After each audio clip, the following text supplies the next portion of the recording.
ನಮಸ್ಕಾರ ಕರ್ನಾಟಕ. ಇವತ್ತು ನಾನು ಒಬ್ಬ ವ್ಯಕ್ತಿಯ ಬಗ್ಗೆ ಅಥವಾ ಒಂದು ಜಾಗದ ಬಗ್ಗೆ ಮಾತಾಡ್ತಾ ಇಲ್ಲ.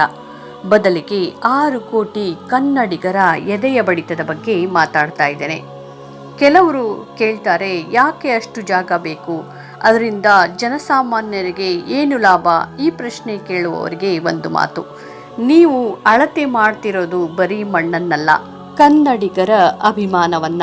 ಹೌದು ವೀಕ್ಷಕರೇ, ಯಾರ ಬಗ್ಗೆ ಮಾತಾಡ್ತಿದ್ದೀನಿ ಅಂತ ನಿಮಗೆ ಈಗಾಗಲೇ ಅರ್ಥವಾಗಿರಬಹುದು.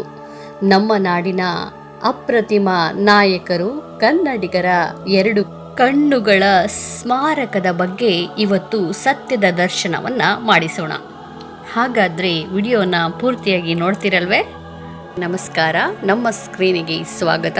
ನಾನು ನಿಮ್ಮ ರೂಪಾ ತೇಲ್ಕರ್. ಮೊದಲನೆಯದಾಗಿ ಕಂಠೀರವ ಸ್ಟುಡಿಯೋದಲ್ಲಿರುವ ಅಣ್ಣವರ ಸ್ಮಾರಕದ ಬಗ್ಗೆ ಮಾತನಾಡೋಣ. 2.5 ಎಕರೆ ಜಾಗದ ವಿವಾದ. ಈ ಜಾಗದ ಬಗ್ಗೆ ವಿವಾದ ಮಾಡುವವರು ಒಂದು ವಿಷಯವನ್ನ ನೆನಪಿಡಬೇಕಾಗುತ್ತೆ. ಡಾಕ್ಟರ್ ರಾಜ್ಕುಮಾರ್ ಅವರು ಈ ನಾಡಿಗೆ ಬರೀ ಸಿನಿಮಾವನ್ನ ಕೊಟ್ಟಿಲ್ಲ, ಅವರು ಕನ್ನಡತನವನ್ನ ಉಳಿಸಿಕೊಟ್ಟಿದ್ದಾರೆ. ಗೋಕಾಕ್ ಚಳವಳಿಯಲ್ಲಿ ಅವರು ಬೀದಿಗೆ ಇಳಿಯದೆ ಹೋಗಿದ್ರೆ ಇವತ್ತು ನೀವು ಕನ್ನಡದಲ್ಲಿ ಮಾತನಾಡಲು ಸಾಧ್ಯವಿರ್ತಿತ್ತಾ? ಆ 2.5 ಎಕರೆ ಜಾಗ ಅವರಿಗೆ ಕೊಟ್ಟಿರೋದು ಬರೀ ಜಾಗ ಅಷ್ಟೇ. ಅದು ಅವರ ತ್ಯಾಗಕ್ಕೆ ಕನ್ನಡಿಗರು ಅರ್ಪಿಸಿರುವ ಪುಟ್ಟ ಕಾಣಿಕೆ ಅಂತಲೇ ಹೇಳಬಹುದು.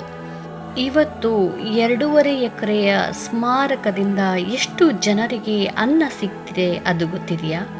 ಆವರಣದ ಒಳಗಿರುವ ಸೆಕ್ಯೂರಿಟಿ ಗಾರ್ಡ್ನಿಂದ ಹಿಡಿದು ಆವರಣದ ಹೊರಗಿರುವ ಹೂವು ಹಣ್ಣಿನ ವ್ಯಾಪಾರಿಗಳು, ಆಟೋ ಅಣ್ಣಂದಿರು, ಸಣ್ಣ ಪುಟ್ಟ ಹೋಟೆಲ್ ಮಾಲೀಕರು, ಅಣ್ಣವರು ಅಂದು ಕೋಟಿ ಜನರಿಗೆ ಅನ್ನ ನೀಡುವ ಕಲೆಯನ್ನ ಕಲ್ಪಿಸಿಕೊಟ್ಟಿದ್ದರು. ಇಂದು ಸಮಾಧಿಯಾಗಿ ನಿಂತು ಸಾವಿರಾರು ಕುಟುಂಬಗಳ ಹೊಟ್ಟೆಯನ್ನ ತುಂಬಿಸುತ್ತಿದ್ದಾರೆ. ಇದಕ್ಕಿಂತ ದೊಡ್ಡ ಸಾರ್ವಜನಿಕ ಸೇವೆ ಮತ್ತೊಂದಿಲ್ಲ. ಜಾಗದ ಅಳತೆ ಮಾಡುವವರು ಮೊದಲು ಕನ್ನಡಿಗರ ಹೃದಯದ ಅಳತೆಯನ್ನ ಮಾಡಲಿ.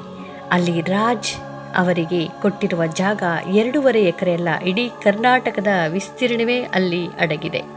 ಸ್ಮಾರಕದಿಂದ ಸಾರ್ವಜನಿಕರಿಗೆ ಏನು ಲಾಭ ಇದೆ ಅಂತ ಕೇಳುವವರಿಗೆ, ಪ್ರತಿ ವರ್ಷ ಏಪ್ರಿಲ್ 24, ಏಪ್ರಿಲ್ 12ರಂದು ಅಲ್ಲಿ ಸೇರುವ ಲಕ್ಷಾಂತರ ಜನರಿಗೆ ಎಷ್ಟು ವ್ಯಾಪಾರವಾಗುತ್ತದೆ?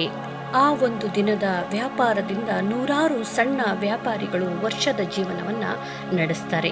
ಇದು ಭಾವನಾತ್ಮಕ ಆರ್ಥಿಕತೆ. ಇಲ್ಲಿ ಹಾಕುವ ಪ್ರತಿ ರೂಪಾಯಿ ಹೂಡಿಕೆಯು ಜನಸಾಮಾನ್ಯರ ಹೊಟ್ಟೆಯನ್ನ ತುಂಬಿಸುತ್ತದೆ. ವಿಶ್ವದ ಯಾವುದೇ ದೇಶಕ್ಕೆ ಹೋದರೂ ಅಲ್ಲಿನ ಇತಿಹಾಸ ಪುರುಷರಿಗೆ, ಕಲಾಕಾರರಿಗೆ ದೊಡ್ಡ ದೊಡ್ಡ ಸ್ಮಾರಕಗಳಿವೆ. ಯಾಕೆ ಗೊತ್ತಾ? ಸ್ಮಾರಕಗಳು ಕೇವಲ ವ್ಯಕ್ತಿಯನ್ನು ನೆನಪಿಸುವುದಲ್ಲ, ಅವು ಆ ಕಾಲದ ಸಂಸ್ಕೃತಿಯನ್ನ ಮುಂದಿನ ಪೀಳಿಗೆಗೆ ದಾಟಿಸುತ್ತವೆ. ಸ್ಮಾರಕಗಳು ಕೇವಲ ವ್ಯಕ್ತಿಯನ್ನ ನೆನಪಿಸುವುದಿಲ್ಲ, ಅವು ಆ ಕಾಲದ ಸಂಸ್ಕೃತಿಯನ್ನ ಮುಂದಿನ ಪೀಳಿಗೆಗೆ ದಾಟಿಸುತ್ತವೆ.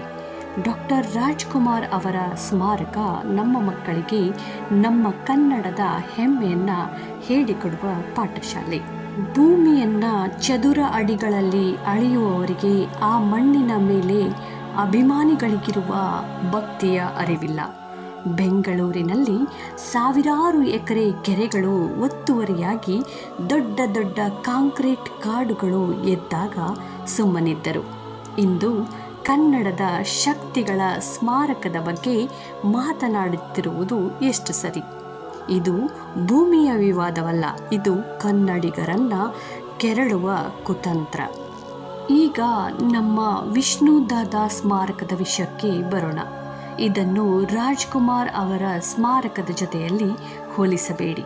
ಯಾಕೆಂದರೆ ವಿಷ್ಣು ಅವರ ಹೋರಾಟವೇ ಬೇರೆ. ಬೆಂಗಳೂರಿನ ಅಭಿಮಾನ್ ಸ್ಟುಡಿಯೋದಲ್ಲಿ ನಡೆದ ಆ ಘಟನೆ ಪ್ರತಿಯೊಬ್ಬ ವಿಷ್ಣು ಅಭಿಮಾನಿಗಳ ಎದೆಯನ್ನ ಸೀಳುವಂತಿತ್ತು. ದಹನವಾದ ಜಾಗದಲ್ಲಿ ಸಮಾಧಿ ನಿರ್ಮಿಸಲು ಬಿಡದೆ ಕಾನೂನು ಹೆಸರಿನಲ್ಲಿ ಇಷ್ಟು ವರ್ಷ ಅಲದಾಡಿಸಿದ್ದು ಈ ನಾಡಿನ ದುರಂತವೇ ಸರಿ. ಕೊನೆಗೆ ಮೈಸೂರಿಗೆ ಸ್ಮಾರಕವನ್ನ ಸ್ಥಳಾಂತರಿಸಲಾಯಿತು. ಇವತ್ತು ಮೈಸೂರಿನ ಕಾಲಾಳು ಗ್ರಾಮದಲ್ಲಿರುವ ಅವರ ಸ್ಮಾರಕಕ್ಕೆ ಹೋಗಿ ನೋಡಿ. ಆ 5 ಎಕರೆ ಜಾಗದಲ್ಲಿ ಇಂದು ವಿಷ್ಣು ದಾದಾ ಅವರ ಇತಿಹಾಸ ಮಿನುಗುತ್ತಿದೆ. ದೂರದ ಊರುಗಳಿಂದ ಅಲ್ಲಿಗೆ ಪ್ರವಾಸಿಗರು ಬರುವುದರಿಂದ ಆ ಹಳ್ಳಿಯ ಚಿತ್ರಣವೇ ಬದಲಾಗಿದೆ. ಅಲ್ಲಿನ ಜನರಿಗೆ ಉದ್ಯೋಗ ಸಿಗುತ್ತಿದೆ.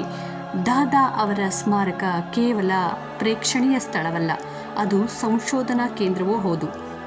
ಅಲ್ಲಿಗೆ ಹೋಗುವ ಪ್ರತಿ ಅಭಿಮಾನಿಯೂ ಈ ಮಣ್ಣಿನ ಸಂಸ್ಕೃತಿಯನ್ನು ಮೈಗೂಡಿಸಿಕೊಂಡು ಬರುತ್ತಾನೆ.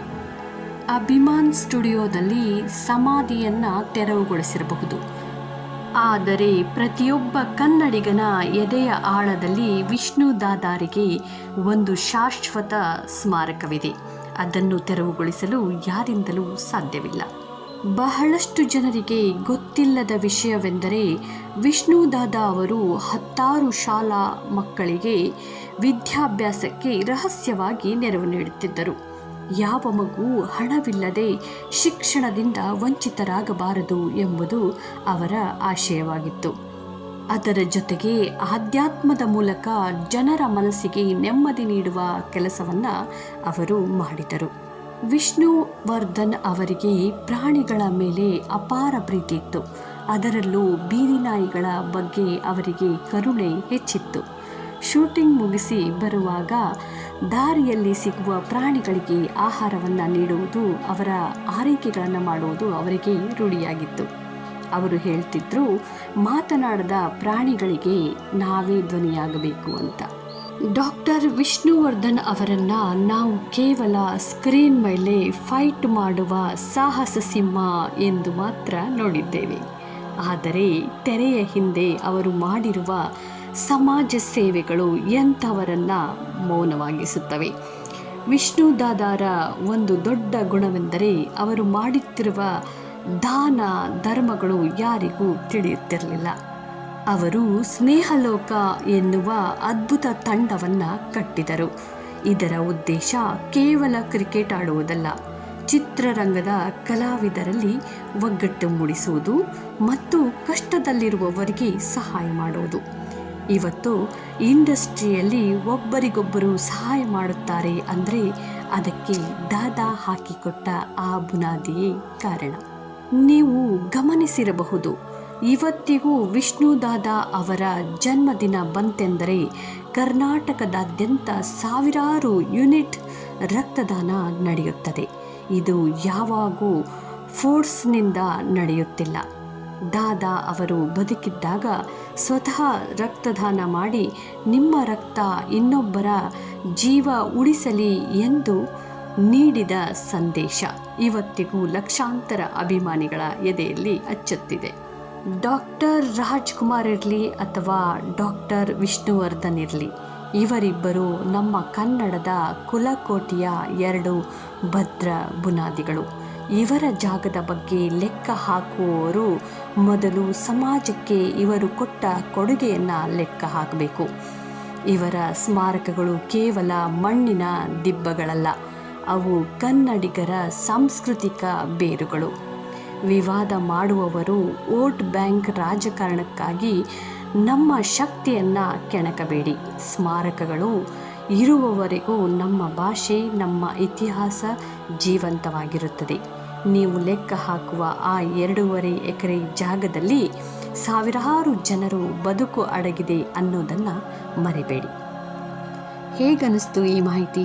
ಇಷ್ಟವಾದಲ್ಲಿ ಲೈಕ್, ಶೇರ್, ಕಮೆಂಟ್ ಮಾಡಿ. ನೀವು ಹೊಸಬರಾಗಿದ್ದರೆ ನಮ್ಮ ಚಾನಲನ್ನು ಸಬ್ಸ್ಕ್ರೈಬ್ ಮಾಡಿಕೊಳ್ಳಲು ಮರೆಯಬೇಡಿ. ಮತ್ತೆ ಸಿಗೋಣ ಇಂತಹ ಭಾವನಾತ್ಮಕ ಮಿಸ್ಟ್ರಿಗಳೊಂದಿಗೆ. ಅಲ್ಲಿವರೆಗೂ ನಮಸ್ಕಾರ. ವಿವಾದ ಮಾಡುವವರಿಗೆ ಇನ್ನೊಂದು ಮಾತು: ಸ್ಮಾರಕದ ಮೇಲಿರುವ ಜಾಗ ಸರ್ಕಾರದ ಆಸ್ತಿಯಾಗಿರಬಹುದು, ಆದರೆ ಆ ಸ್ಮಾರಕದ ಒಳಗೆ ಇರುವುದು ನಮ್ಮ ಮಣ್ಣಿನ ಜೀವ. ಆ ಜೀವವನ್ನು ಕೆಣಕಿದರೆ 6 ಕೋಟಿ ಕನ್ನಡಿಗರು ಸುಮ್ಮನಿರುವುದಿಲ್ಲ, ಅಲ್ಲವೇ?